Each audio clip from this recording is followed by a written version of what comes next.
कभी सोचा है कि हम गुफाओं में रहने से लेकर आज इन गगनचुंबी इमारतों तक पहुंचे कैसे? ये एक ऐसी कहानी है जो शायद आपको हैरान कर दे। और नहीं, ये सब कुछ रातों रात नहीं हुआ जैसा हम अक्सर सोच लेते हैं, बल्कि एक बहुत ही लंबा और दिलचस्प सफर था। तो सवाल ये है कि क्या कोई एक यूरेका मूवमेंट था? किसी एक जीनियस के दिमाग में अचानक कोई आइडिया आया और सब कुछ बदल गया? चलिए आज इसी सवाल का जवाब ढूंढते हैं। और इसका सीधा सा जवाब है नहीं। सभ्यता का जन्म कोई एक बड़ा धमाका नहीं था, बल्कि ये तो हजारों साल तक चली एक धीमी सी चेन रिएक्शन थी। और जानते हैं ये सब शुरू कहां से हुआ? एक नन्ही सी चीज से, एक बीज से। अच्छा, तो इस कमाल की कहानी को एकदम शुरू से समझने के लिए हमें टाइम में बहुत पीछे चलना होगा। चलिए देखते हैं उस दुनिया को जहां सिविलाइजेशन का स भी नहीं था।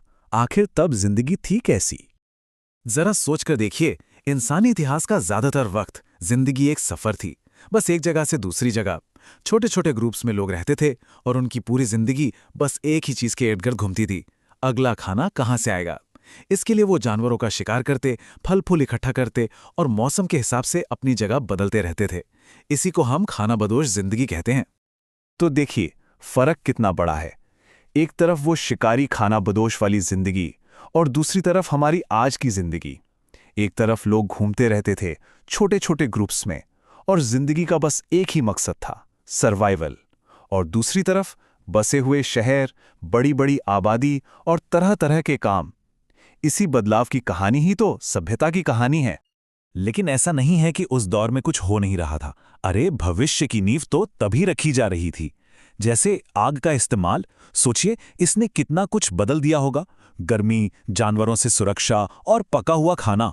फिर आए पत्थर और हड्डी के औजार जिनसे शिकार करना आसान हो गया। और सबसे बड़ी चीज, भाषा। जब इंसानों ने एक दूसरे से बात करना शुरू किया तो मिलके काम करना भी मुमकिन हो गया। और फिर कुछ ऐसा हुआ जिसने पूरी कहानी ही पलट दी। एक ऐसा बदलाव जिसने इतिहास का रास्ता ही मोड़ दिया। वो पहला डोमिनो था, एग्रीकल्चरल रेवोल्यूशन, यानी कृषि क्रांति। इसे नियोलिथिक रेवोल्यूशन भी कहा जाता है, जो आज से करीब 10,000 साल पहले शुरू हुआ। और पता है इसमें सबसे बड़ी बात क्या थी? पहली बार इंसान सिर्फ खाना ढूंढ नहीं रहा था, बल्कि उसे उगा रहा था। फसलें उगाना, जानवरों को पालना, ये सब शुरू हुआ। सुनने में शायद ये छोटा लगे, पर यकीन मानिए हमारी पूरी दुनिया इसी एक आइडिया पे खड़ी है। तो खेती से हुआ क्या? अरे नतीजे तो एकदम क्रांतिकारी थे। अचानक लोगों के पास जरूरत से ज्यादा खाना आ गया। मतलब अब रोज रोज भटकने की टेंशन खत्म। तो उन्होंने क्या किया? पक्के घर बनाए, एक जगह बस गए। और जब खाने की चिंता नहीं रही तो आबादी भी तेजी से बढ़ने लगी।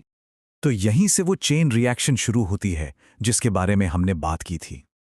अब हम देखेंगे कि कैसे इन खेतों ने शहरों को जन्म दिया। ये जो एक्स्ट्रा खाना था ना, इसने एक के बाद एक इतने बदलाव लाए कि आप हैरान रह जाएंगे। इसे ठीक एक डोमिनो इफेक्ट की तरह समझिए। पहला डोमिनो गिरा, खेती हुई और खूब सारा खाना मिला। इसके गिरने से दूसरा डोमिनो गिरा। जब सबके पास खाना था तो कुछ लोगों ने दूसरे काम करने शुरू कर दिए। कोई बर्तन बनाने लगा, कोई औजार। तीसरा डोमिनो, जब अलग अलग लोग अलग अलग चीजें बनाने लगे तो उन्होंने आपस में लेन देन यानी ट्रेड शुरू कर दिया। और चौथा और आखिरी डोमिनो, जहां ये ट्रेड होता था वही जगहें धीरे धीरे दुनिया के पहले शहरों में बदल गईं। और ये जो काम का बंटवारा था, ये सिर्फ खेती तक नहीं रुका। अब समाज में कुम्हार थे, लोहार थे, घर बनाने वाले मिस्त्री थे।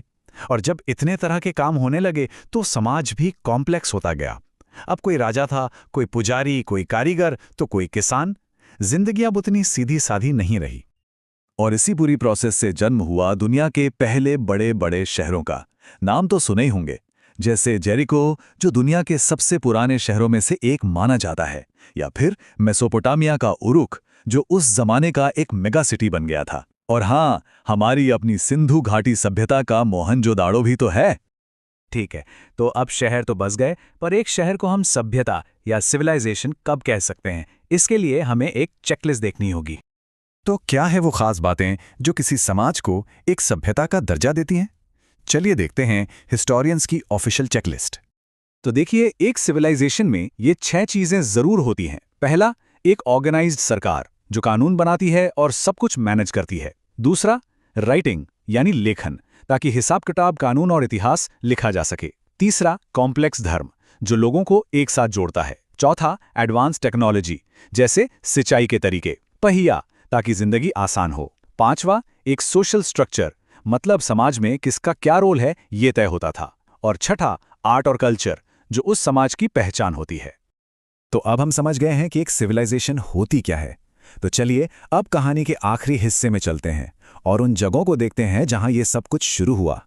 इन्हें क्रेडल्स ऑफ सिविलाइजेशन यानी सभ्यता का पालना भी कहा जाता है। एक दिलचस्प बात यह है कि दुनिया की पहली सिविलाइजेशंस अलग-अलग जगहों पर अपने आप पनपी, पर उन सब में एक चीज कॉमन थी, वो सब की सब नदियों के किनारे बसी थीं। और ऐसा क्यों? क्योंकि नदियां ही उनकी लाइफलाइन थीं। खेती के लिए पानी, उपजाऊ मिट्टी, आने जाने के लिए रास्ता, सब कुछ नदियों से ही मिलता था।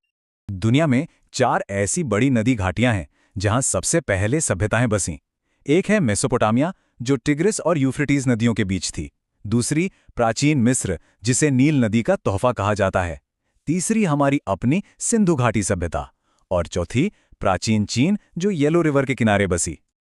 तो अगर इस पूरी कमाल की कहानी को बस एक लाइन में बताना हो तो वो ये है: मानव सभ्यता की शुरुआत तब हुई जब इंसानों ने खेती करना सीखा, एक जगह पर बसना शुरू किया, साथ मिलकर समाज बनाए, लिखना सीखा, सरकारें बनाई और फिर शहर बसाए। तो इंसानियत का पहला चैप्टर मिट्टी और पत्थर से लिखा गया था। अब सोचने वाली बात यह है कि हमारा अगला चैप्टर किस चीज से लिखा जाएगा।